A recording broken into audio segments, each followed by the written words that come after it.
Android Smart TV naman ni Xiaomi ang ating i-unbox ngayong araw. Ito ay 32 inches widescreen.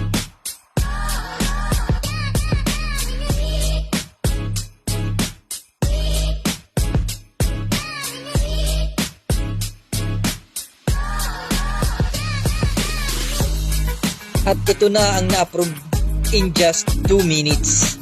Process ko na, unbox ko pa. Sige, demo ko na nga din.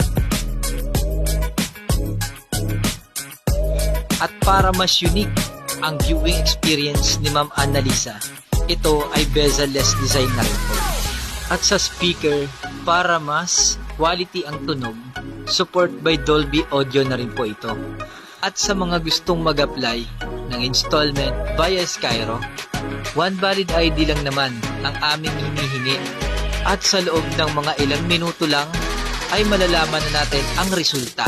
Kagaya ng resulta kay Ma'am Annalisa. Thank you, Skyro.